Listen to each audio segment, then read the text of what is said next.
Well, hello, my dear listeners, pet lovers, veterinary virtuosos, to another fantastic episode.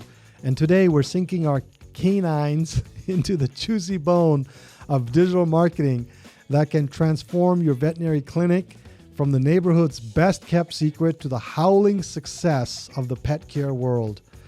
It's 2024, and while cat videos are all the rage, and cats are busy plotting world domination, 96% of pet parents are frantically Googling "best vet near me" at 2 a.m. because Fluffy decided to make a midnight snack out of a sock. Send me a note if that is that rings a bell or you connect with that. That's right. It's time to take, in the time that it takes for a corgi to do a sploot, hundreds of worried pet owners are searching for veterinary services online. Are you ready to fetch their attention, or are you still barking up the wrong tree with that faded Pets Welcome sign in your window? Today, we're unleashing the powerful pack of digital marketing for veterinary clinics. We're going to start with talking about websites that make tails wag, SEO that purrs with perfection, and reviews that'll have clients rolling over with delight. And that is the holy trifecta of pet care marketing. We'll explore how these three best friends of the online world can turn your clinic from an underdog to the top dog in the veterinary care market. Did you know that 75% of people judge a company based on their website design? Yep, that's true. Your website is like a digital waiting room. Yep, making it inviting, and you'll have clients lining up faster than cats at a tuna festival. Yep, I've never been to a tuna festival, but I'm assuming cats line up fast for it. So grab your stethoscopes and settle in, vets. Whether you're a mobile clinic operating out of a tricked out van, sorry, no offense intended here, guys, or a state-of-the-art hospital with more specialists than a Westminster dog show, this episode is packed with tricks and treats that'll make your digital presence shine brighter than a freshly groomed Pomeranian. Get ready to vaccinate against invisibility and boost your online immunity as we present the proven digital marketing strategy for veterinary clinics. So let's make the internet work harder than a border collie herding sheep through a field of tennis balls. So let's get started.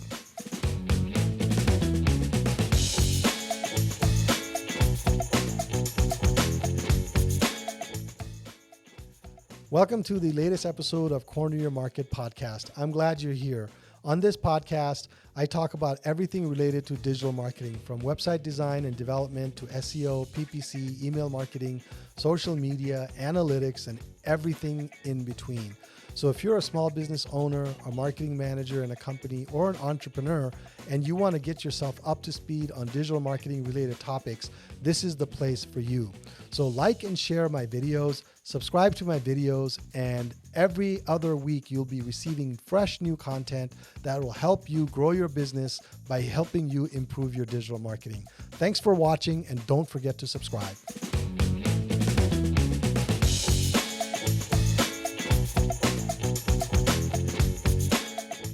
So I was trying to get creative with my intros. So what I was trying to say in my intro is that I'm going to talk about the most successful digital marketing strategies for veterinary clinics. And I've worked with a lot of veterinary clinics. I speak at veterinary symposiums. In fact, I've spoken at the Southwest Veterinary Symposium on this topic. I've spoken to VET World in Canada on this topic, and a couple other forums in the past. So it's a topic that I love to talk about because I want to help veterinary practices grow. And veterinary practices, there's only 3 or 4 things that you really have to do well online to get your veterinary practice to work, to really be successful. And I'm always amazed by how people make it complicated, and it really doesn't need to be complicated. I've been doing this for a lot of years. I have veterinary clinics that I've been marketing for almost a decade now. And let me tell you, these 3 things work. They work like a charm. So the first one is your website, right? Your website has to be professional. A lot of veterinary websites tend to be very cluttered. I've noticed that there's a tendency to jam-pack everything on the homepage. You're putting everything that you do in little bubbles on the homepage. You're putting the doctor's bios, all these pictures of all the animals you've seen. You're putting reviews at the bottom. You're putting announcements at the bottom. You're putting clinic information, how to pay. I've seen websites like that. It's jam-packed with information, all good information, but there's no rhyme and reason for it. There's no structure. Somebody that's coming there for the first time doesn't really know what to do with it or how to get the most useful information out of it. And so my first recommendation to any veterinary clinic that comes to me and says, hey, I need to market and I need to leverage digital marketing, that's the first thing I say is, let's take a look at your website. So it's got to be a user-friendly design. People have to be able to find information that they want. A lot of times, clean visuals with really nice looking, they want to see animals, right? These are animal lovers. Cute dogs, cute, majestic sights of dogs doing amazing things always works well. In this situation, I would say put the vet at the bottom, maybe the vet tech and all these people at the bottom. Emphasize the care you provide, emphasize happy animals, emphasize a clean design, emphasize just how easy it is to find information, because a cluttered homepage just makes it look like your office is cluttered. Maybe you're not taking as good care of the animals as you might, because you've got this here and that here. Could you even find the paperwork for your animal? Things like that. So a clean website design layout is very important. I've also seen, I don't know why, but I also tend to see a lot of menu options on veterinary websites as well. I don't know why. They have a for pet owner section, our doctors section, different treatments, questions, just all these things. So clean up the layout, clean up the navigation, make it really nice and allow the user to absorb the information as they're navigating through, right? And then the second thing on a nice looking website is obviously quality content. You have to have very good content, answering questions from pet lovers, right? Like that example I gave in the intro. If a pet owner is up at 2 a.m. because their pet ate a sock, maybe those are different scenarios that you've encountered, and maybe you can write a blog post about it. What to do if my pet eats a sock, or what to do if they're chewing a tennis ball and their teeth starts to hurt. Things like that. These are common occurrences, and you'd be surprised at how personal people get when they ask questions on Google. They'll be asking really personal questions, and they expect answers. I mean, they're expecting this algorithm to be able to answer questions for them. So if you have quality content on your website that is relevant to your user, then the chances are Google's going to index your website and use the content on your website on their search results and show that content and provide a link back to you. So that's the reason why you want to put quality content. So we've talked about design and we've talked about quality content. Something else to keep in mind is the load time for your website. It's got to be under 2 seconds. I know I've been quoted in the past to say less than 2 seconds. You can still quote me on that. You can still try to get it under 2 seconds. It's possible. In fact, that's my recommendation, but minimum is 2 seconds. What that means is you got to work with a good host. You have to have a good hosting plan. You have to have good design. You have to good architecture, optimized images. There's a lot that goes into it, server-side cache, website cache. There's a lot, that makes a website go fast. And so if you're wanting to see how fast your website is, go to a McDonald's outside of, your maybe very fast home internet, and go to a McDonald's or actually Starbucks. I was at a Starbucks a couple of weeks ago, and it was slow. The internet was slow. So I started to time. I did the speed test. Kid you not, it was coming in at around 2 or 3 megabits. And then I thought, well, maybe it was just this Starbucks. So a couple of days later, I was at a different Starbucks. And I was like, you know what, let me measure it. They're all under 4. They're all under 4. I don't know why. I don't know why they're throttling. I think they don't want people to be sitting there watching videos. I think that might be why. They probably don't want people sitting there and watching like Netflix, binge watching or anything like that. But at the same time, 4 is kind of slow, 4 is really slow, Starbucks. If you're listening to it, can you kind of change that? Sorry, anyway, I'm kind of going on a little bit of a rant here, but go to Starbucks because it's got a slow internet and see how fast your website loads, So, maybe, and if it loads under 2 seconds at Starbucks, you're in good shape, man. That means it's going to load well under 2 seconds at a decent internet speed. So make sure your site loads really fast. The other thing is strong call to action, right? Come in for a visit, schedule a consultation, schedule an appointment, talk to a vet tech, whatever it is that can get somebody to make a phone call, fill out a form, or respond to your marketing message so that they can come and interact with you live, IRL, in real life, better.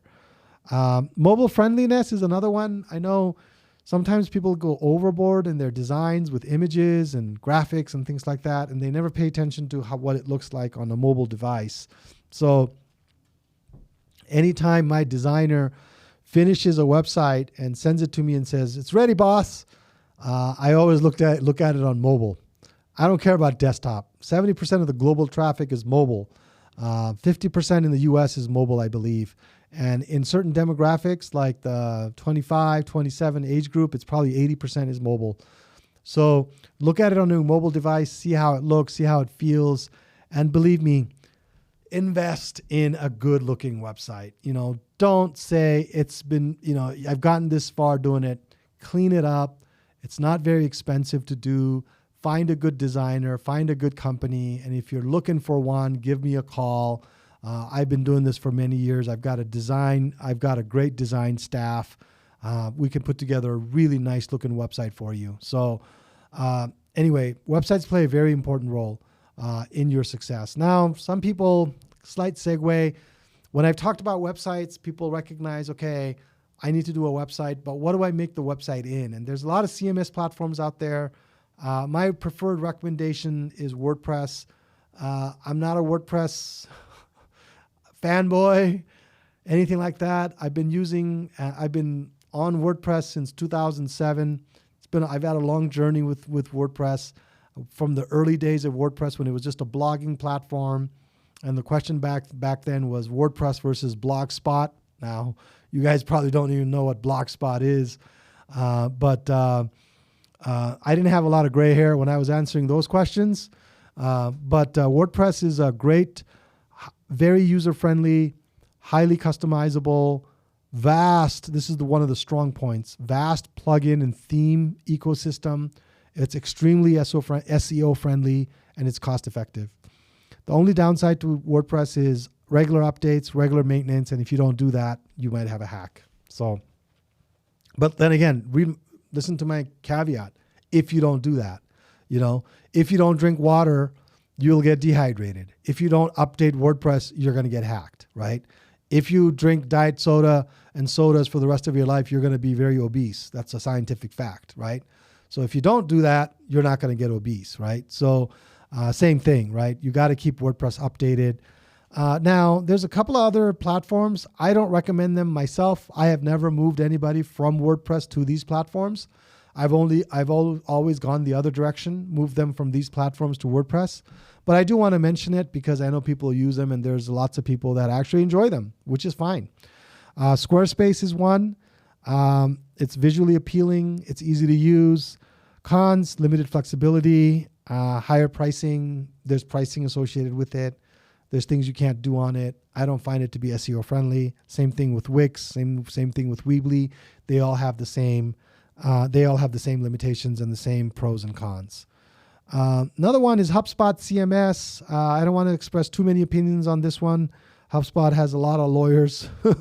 Not that I'd get sued. What are you going to get from me, man? I have nothing. I have 4 kids. I have nothing. I literally have nothing. Integrated. It's integrated with HubSpot's marketing tool. I guess that's the big plus on that. Webflow is another one. Designers really love it. If you get talked into a Webflow website, I would be a little cautious just because It is kind of new, and it is very design heavy. I don't know how it does from an SEO perspective, and I don't know what it's like to maintain it long term. So do your research. I'm not saying don't use it, but if you do get talked into it, make sure you are going in with your eyes wide open. Okay, this has just been on website, by the way. We talked about the importance of website, having a good website, what you can use to build a website, and all that kind of stuff. So now, the second thing for a vet clinic to do is SEO, content marketing, and blogging. I group all of these together because they're related, right? They're related. SEO is really about getting your site to rank for particular terms, right? And on-page SEO is very important. So title tag, descriptions, the copy on your first paragraph, the alt tags, all that is very, very important. You need to make sure you know what you're doing on those. And if you're using WordPress, it's very easy. You can use a plugin called E086 and just put the keyword that you want to be optimized for, and it tells you what to do. Very easy to do. That's one of the main reasons why I like WordPress is for some of these plugins. But the key to SEO is making sure you have a tight group of keywords that you really want to be found for. So think through that. Do some research and think through that, okay? Then you can write content pieces around those keywords, right? Answering questions like the 2 a.m. question, dog ate a sock, what do I do? Or if you're in Arizona, like some of my clients are, when's the best time to take a dog hiking in July? I don't know if there's a good time to go hiking in July, but you might be wondering, what are the precautions I have to take? Or what are the signs of dehydration in a cat or a parrot, or a bunny? Because people are asking those questions on Google, and you want to be the one to answer them because you know the answer to those questions. So just document those online and put it up there. Don't use AI for writing those things. Start from scratch. So that's the content, the SEO, content marketing, and the blogging part. If you do this part really well, you really don't need to do a lot of advertising. You need to make sure that you've really gotten a focus group of keywords, right? You've got it all through your website. Your content is written around those keywords, and then you're producing new content with topics supporting those keywords. I mean, that's a winning strategy. It's worked wonders for all of my clients. Some of my clients have gone from getting maybe 700 visitors a month to 18 months later getting 7,000 visitors a month to their website. And there's one where when we took them on, they were getting maybe 1,100 visitors to their website. And in about 2 years, they were getting 50,000 visitors to their website, right? So I'm not saying that I can get results for everybody at that same scale, but what I can do is I can implement these strategies, and I know these strategies work, and you will get traffic. And what traffic means is if you're getting relevant traffic, it means you're going to get phone calls. And when you're getting phone calls, that means your front office is booking appointments. And if they're booking appointments, that means you're getting cash in the mail. Well, actually, you're getting cash as you're seeing the animal, hopefully. And you're making more trips to the bank.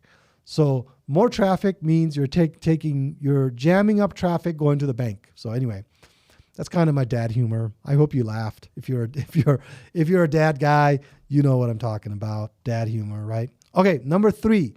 This is one of the more important ones too, actually. This is the third pillar.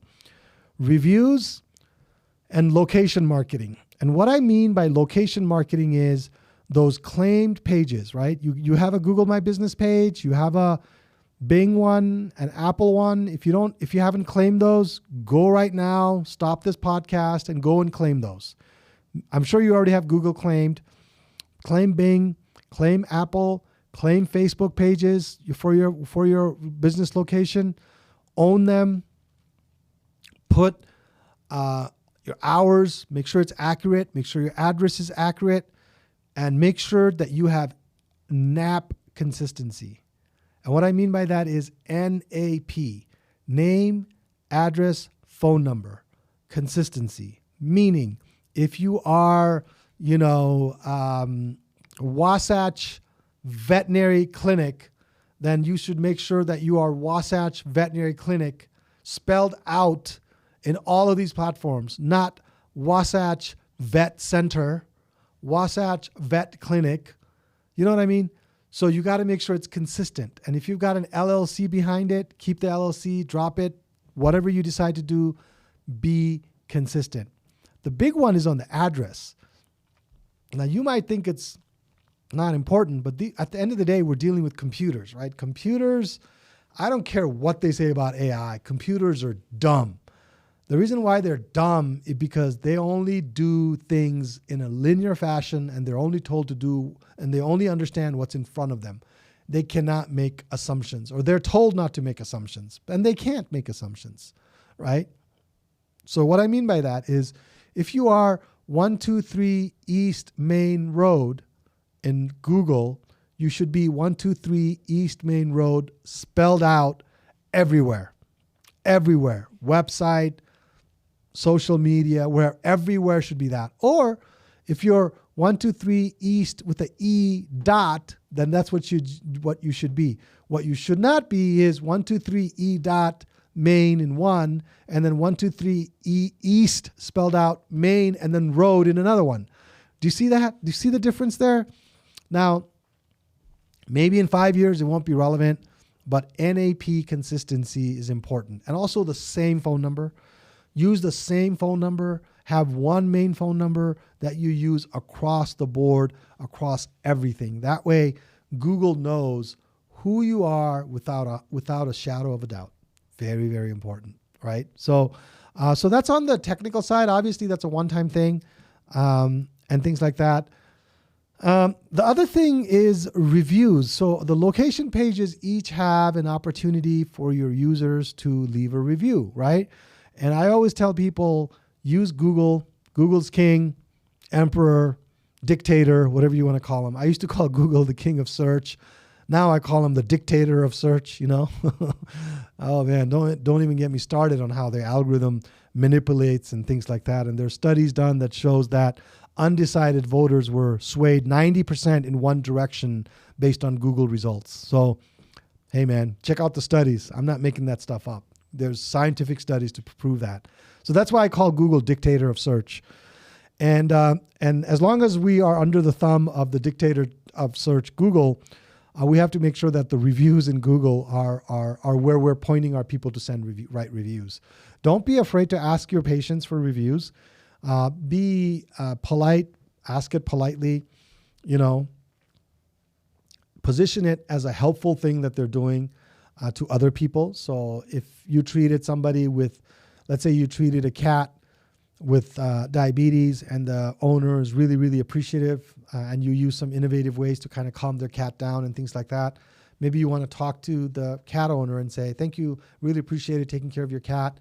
Would you mind sharing your experience and maybe share how I was able to take really special care of your cat in this very difficult situation and how we took care of diabetes, because I want other cat owners to know that there's a vet here that really genuinely cares about the overall experience and the overall health of its patients, right?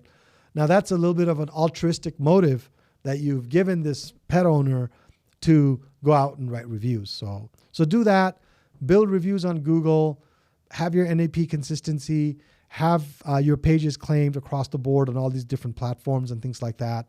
And you should be doing well in terms of your reviews and location marketing. So that's pretty much the trifecta there. Obviously, there's more. I could just keep going on and on and on. But the trifecta would be, if you want to be successful online as a veterinary clinic, and you want to be, and you want to do it over a consistent period of time, and you want to build a business that lasts, do these three things: build a good website, focus on SEO, blogging, content marketing, make sure you have good reviews and a well-maintained location consistency, location page consistency across the major search engines like Google, Bing, Apple, and Facebook. And if you do that, I am 100% confident that your veterinary clinic will soar, your traffic should go up, phone calls should go up, form fills should go up. You will have a strong book of business. You will have filled calendars. You will not have to worry about, not having days filled up and things like that. So, and I'm able to say that not because I'm trying to sell you anything, but because I've seen it work. I've seen it work across all of my veterinary clinic clients, and they would say it's the best thing that they've ever done. So with that, happy marketing, and we'll catch you next time.